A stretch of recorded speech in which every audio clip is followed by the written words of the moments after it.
Hello everyone, it's Tacker72 here, and for today. So even though it has been a couple days since the Nintendo Direct has ended and all from Nintendo, I really don't know what to say about it because Mario throughout the entirety of 2023 and then next year, it kind of makes me feel like Nintendo is going all out with the franchise. It is ironic and hilarious how the 35th anniversary was so bad, but 2023 and 2024 Mario has gotten more content than the actual 35th anniversary, which, it kind of reminds me of how much the franchise has grown ever since I first started, loving this whole thing. Before I really want to say, I want to make this video to talk about my personal retrospective on the whole Mario franchise, of how I've seen the series grown as a whole and what I can honestly expect for the franchise in the near future. Because it seems that throughout the years, despite its ups and downs, Mario has always been a special franchise for me. It holds a special place in my heart, and I just want to be going through a whole retrospective from, when I first started playing Mario to what I've been seeing during the 2010s and what it eventually would grow as a huge franchise. Well, it already is huge, but it gained a lot more charm when the Switch era came along. So I hope you guys at least enjoy this fun retrospective and how I feel about the Mario franchise growing up and all. And so at that, let's go and get started with this retrospective. So my first ever Super Mario game, or just Mario game in general, was Super Mario Bros. For the Nintendo DS. That I remember so fondly as it being my very first video game and my first Mario game I've ever played. Since then, the series has been a part of my heart for a long time. As I've grown up, I played a lot of other Mario games and also Sonic games, but Mario was my go-to franchise. Mario Party DS, Mario Hoops 3-on-3, Mario Sports Mix, Mario Kart DS, Mario 64 DS. You get my point. I love Mario so much, and I played a couple Mario Party games from time to time as well. And throughout the years after that, the 2010s was the part where I feel like Mario was gonna grow as a franchise even more. I mean, the DS and the Wii was pretty much at its very end of the life cycle, so a successor had to come out at some point. After all, the GameCube didn't really help Nintendo during that time due to the fact that Sony made the PlayStation was, rocking it with the PlayStation 2, and then Microsoft coming in and buying out, Rare, and then introducing an Xbox console. But still, Mario, I would definitely see what the next successor would be for the DS and the Wii. That is until the 3DS and Wii U during the 2010s and the mid of the 2010s as well, where I consider that to be the safe era where Mario was kind of losing what made Mario to begin with, really. And we gotta remember, the Wii U was Nintendo's very first attempt at making an HD console. As before that, while they do make a lot of 3D games, they weren't exactly high quality in terms of it. Plus, not only that, the internet and everything was becoming HD during that moment, so it was no surprise that Mario and the series might be going into really great quality when it comes to Nintendo making their first HD console. Unfortunately, during the 2010s, it wasn't really the case. The first Wii U game, or the first ever HD Mario game to ever release for the Wii U, was Super Mario Bros. U Deluxe. And yeah, it is a first good start for the Wii U to have its first HD game from Nintendo. The problem is that Mario Bros. U isn't exactly a good game. It was a really mid one, a really average one at that. It was the same formula for the 8 worlds, go save Princess Peach, 4 characters, except only thing they did was pretty much show the same Mushroom Kingdom that is taking place outside of Peach's castle, and then afterwards introduces a few new power-ups, a few characters, and eventually have its own DLC with Super Luigi U. Not really a great start, and this is kind of where Nintendo was slowly going into pretty safe territory, as it feels like during that era, Nintendo was mostly making these games specifically for money, and Mario was kind of losing its charm from what it is. But then we get to its other spin-off titles. First of all, Mario Kart 8 was a game that, yeah, at first it was great. It was technically been the same game we've been playing for over a decade and so, but I will get to that eventually. Mario Kart 8, I will admit, is one of the best Wii U games that came out during that time. After all, it was a really good-looking Mario Kart game, especially for something that looks like that in HD in general. Then also came out Super Mario 3D World, which was, it wasn't really a bad game and all, though I've seen many thinking that it was just going to be another Mario Bros. Collectathon and all, but it really was just a simple street. It was basically just Super Mario 3D Land, but HD, more characters, and a brand new world, which, I gotta admit, it is great, but at the same time, it definitely didn't really feel like a traditional 3D Mario Collectathon game, and it was mostly just playing Super Mario 3D Land, but with more characters.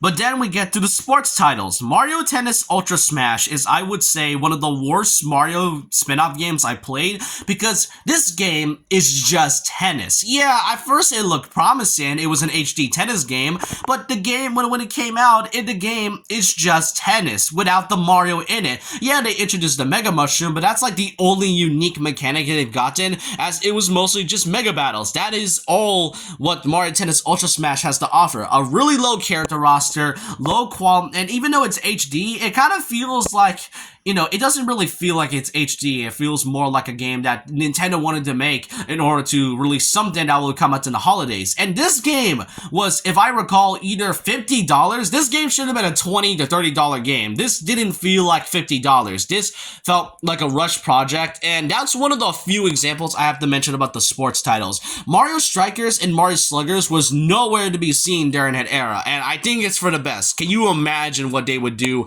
with the franchise if they actually made those games during that era? I mean, there's also Mario Golf World Tour, which I will say it is an underrated Mario sports title. And not just that, there was also Mario Tennis Open, which I would consider that a pretty forgettable installment. I don't really recall many people thinking about Mario Tennis Open. The only time I've ever seen people mention it is either on Twitter or just for those that are researching it, especially me, because I kind of forgot Mario Tennis Open was even a thing until I was looking up the games that came out during the 3DS part times. And I will say that it wasn't really a great part. And then afterwards, there was the release of Mario Sports Superstars. I still have a copy to this very day, and I will say this game was absolute crap. I will not say I really don't know what to say about this. This is basically just a watered down version of Mario Sports Mix without the uniqueness and flair of what made the Mario Chime so good. Soccer is just what Strikers could have been if Nintendo were to make a Mario Strikers game during the Wii U and 3DS era. Same with baseball. Mario Tennis in this one, it's just tennis. Mario Golf was at least unique, but they did reuse some assets from Mario Golf, like World Tour. And then a horse racing, just why? And if anything, they try to make it feel like a great sports collection, when in reality, it's nothing more than just a watered-down sports mix. Sports Mix and Hoops 3-on-3 is one of my go-to sports titles and Superstars. And you know what's the most stupidest part about me? For those who don't know, I bought this game I bought this game because I wanted it more than the Nintendo Switch. I was a dumb person back then. I did not know why I wanted it, just because I thought, the box art looks cool, maybe it looks pretty, maybe the box art looks cool, maybe it's promising on the inside. Now I know is that box arts can sometimes be deceiving, and Mario Sports Superstars is definitely one of them. Then we get to the RPG franchises. First of all is that Paper Mario Sticker Star. Not only was this the game that pretty much destroyed, that made a lot of Paper Mario fans annoying, but this is also the game that also destroyed the Paper Mario franchise as a whole, because ever since Super Paper Mario, has ended, because I would consider that to be the end of the franchise in general, Sticker Star felt absolutely not uncreative. There was basically no original characters. The worlds felt the same. The bosses are terrible. The RPG mechanics, it didn't even feel like an RPG. It really sucks that bad. And this really destroyed the reputation of what made the Paper Mario series so good. Paper Mario Color Splash is just Sticker Stars 2.0. And while Origami King came out during 2020, it didn't really feel like Paper Mario still. It was still missing what made the franchise so special. But with that game, it felt like a blueprint to what I'm going to be mentioning in the near future. And then there was also the Mario and Luigi RPG franchise, where during the 2010s, the series was kind of struggling. With 2013, they did release Mario and Luigi's Dream Team during the year of Luigi, which I find out a great idea. But then there was Mario and Luigi Paper Jam, which I find the most missed potential Mario RPG crossover, because it didn't really feel like a crossover. It just feels like they just mashed in two franchises and then afterwards nothing else special happens. that's just what Paper Jam is all known. The bosses are pretty generic. The RPG mechanics wasn't that bad, but it didn't really feel like a Mario, Mario and Luigi and Paper Mario crossover. It just feels like they mixed in two franchises together. Then 2017, they released Superstar Saga for the 3DS as a remake, and I find that a really good idea because for those who never grew up with a Game Boy Advance, you can actually play that for those who are interested in what the first ever game was like. And then there was Mario and Luigi's Bowser Inside Story that came out in 2019 for the 3DS. And you know what I find sad and ironic? The fact that not only was that the main installment that boosted the popularity of the Mario & Luigi RPG franchise, but it's also the game that pretty much ended the series because it led to Alpha Dream getting bankrupt because of low sales. You can really tell that the Mario and Luigi franchise were surely being missed ever since Alpha Dream decided to go, before Alpha Dream got bankrupt and all. It really makes us think that if Alpha Dream were to ever make a Mario and Luigi RPG game, it better be on the Switch because I feel like that would be more good in terms of mechanics and story, and it would bring back the creativity without going through all the limits. Then there was the Mario Party franchise. Mario Party 9 was actually decent for my eyes. I know I've seen people not liking Mario Party 9. Yeah, I know, it introduces the card mechanic, but Mario Party 9 still has some charm in it. But Mario Party 10, that's a different story. The boards are boring. The Bowser Party is by far the most unbalanced and most broken mode of them all. Bowser has so much dices, and you have very low chances of winning if you're lucky enough. And I know Mario Party is full of luck, but Bowser Party is just absolute crap because it's just so unbalanced. And Amiibo Party is the closest thing we got to the original Mario Party, except it's locked behind a paywall. Overall, this was a really boring installment, like the most boring. Mario Party Island Tour is also boring. Despite it being one of my childhood 3DS games, I really think that Island Tour didn't really live much to it. And not just that, there were so many boards and all of them having different rules, it felt so inconsistent. Then there was Mario Party Star Rush in the top 100. Star Rush was at least unique, but didn't really feel good in my opinion. And then Mario Party the top 100, which I consider to be the most Mario Party bait I've seen. I know it was meant to celebrate the past 10 Mario Parties, but it didn't really feel like a celebration. Most minigames didn't feel like it because it was going to be 10 minigames from each Mario Party game, but Mario Party 7 had like 12, Mario Party 8 had 3, and then Mario Party 2 I think had 9 or something like that. Whatever happened to 10 Mario Party minigames from each Mario Party? Why is that? I just consider baits. So my point is that the Mario franchise was kind of losing its charm. The characters felt soulless. They all feel the exact same. They don't give out the exact charm as what the other old games were. I mean, Mario Bros. Wii and DS was really great because of how well it was at the time. Mario Bros. 2 and then Mario Bros. U really felt the same because of how repetitive it was. The Mario Party franchise was slowly losing its charm ever since Hudson Soft went bankrupt, and Alpha Dream also went bankrupt as well, meaning we might not ever get to see another Mario and Luigi game until then, and we all know how the Paper Mario series is. However, all of that would change when the Nintendo Switch came out, which I would say pretty much was a rough start for Mario as the years go by. And then recently and currently, you can tell Nintendo is absolutely going out with Nintendo's main mascot. So when the Switch came out, our first technically new Mario game that came out was Mario Kart 8 Deluxe. And yeah, at first it definitely felt like the same game, except they added all the DLC characters, all the DLC tracks, and then added a few new characters every once in a while. They did fix battle mode, thankfully. And even though it's been technically the same game we played for over a decade, it would be surprisingly the best ever in a Switch game that was ever released, and currently the most sold Switch game currently, if I recall, it sold at around 55 million units worldwide, showing how Mario Kart 8 Deluxe is a game that never dies as a whole. And it shows because half a decade later, we would then get DLC for Mario Kart 8 Deluxe eventually.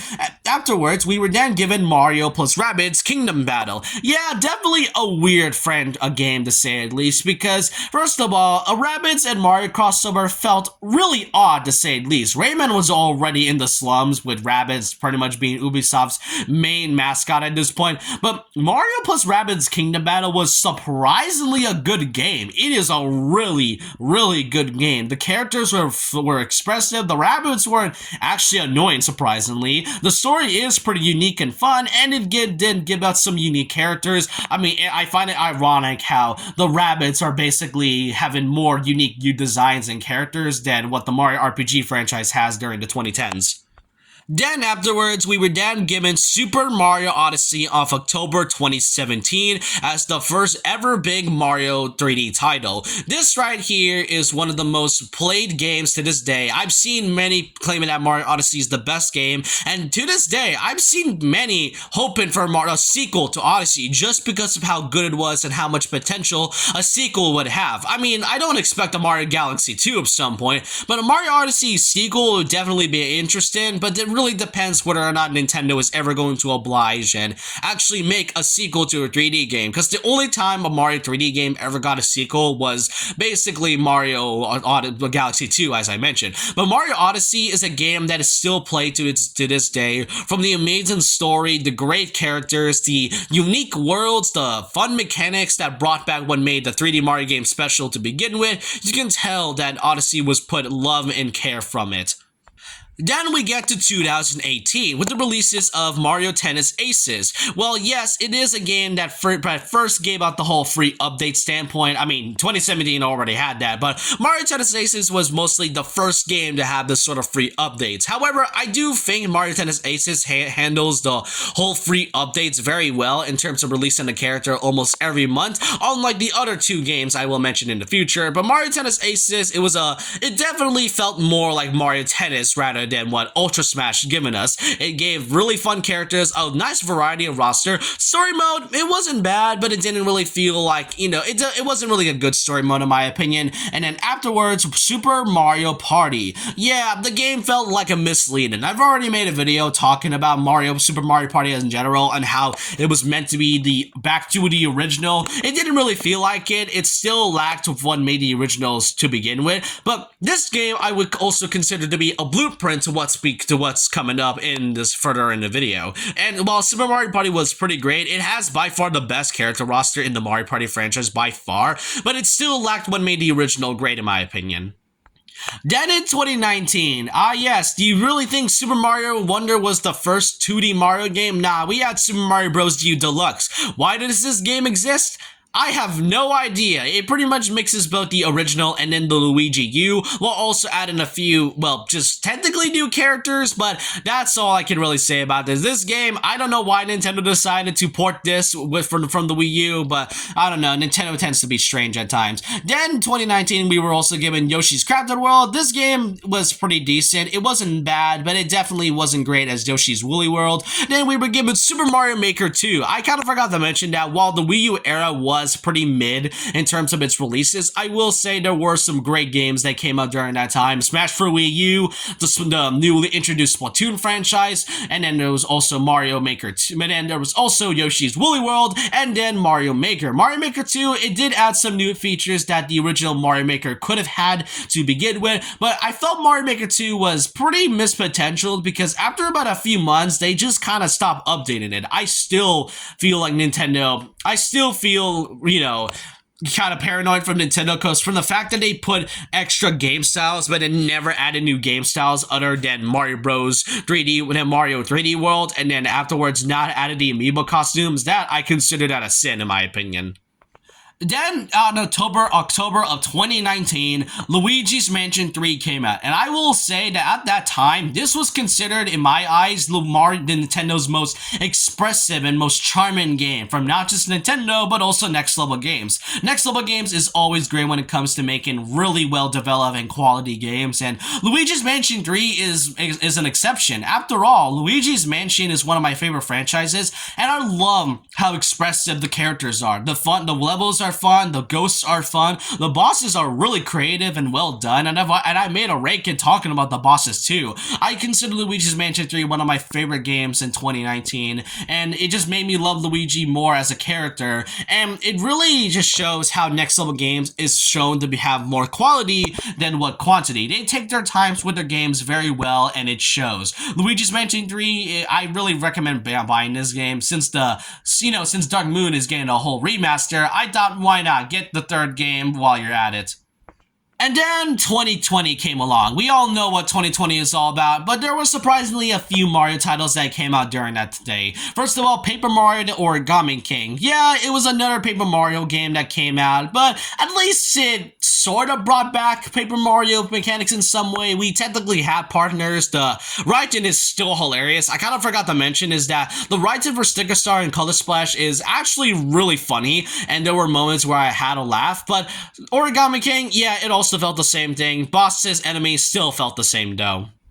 And then this is kind of where Nintendo decided to go a little bit oddly scummy from that time. Like, yeah, 2017 in the Switch era was pretty much the start of the Mario franchise, kinda, starting to go very slow, but then eventually was rising up to be a really great time for the Mario series. But then 2020 came along with the release of Super Mario 3D All-Stars. This was the game that I've seen that changed the perspective from Nintendo fans to Nintendo as a whole, because this game is pretty much locked behind a Disney vault. Like, many would compare Nintendo as basically the Disney of video games, because 3D All-Stars was locked behind a limited release, which was eventually removed by March 31st, 2021. This was released at around September of 2020, but then got removed in March of 2021. However, to this day, I still see this game in like my local Walmart and GameStop, but you have no idea how expensive it is to get this from